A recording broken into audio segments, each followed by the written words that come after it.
عالسلامة ومرحبا بكم. اليوم جيتكم بوصفة سهلة على الاخر، حلو بنين بنين على الاخر وسهل وبسيط وما يشدش برشا وقت. مش ناخو اول حاجة مغرفتين كبار زبدة، حطيت عليهم مغرفتين كبار فرينة. وكل واحد يعني الكمية اللي يحب يحطها. اني لهنيك كثرت الكمية.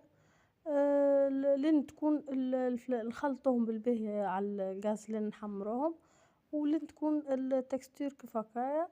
مش ناخو عليهم حطيت عليهم الحليب، حطيت إطرة حليب، حطيت شطر الكمية من الأول، نخلط بالباهي لين تتنحى هكا التكتلات وكل كي يتنحوا.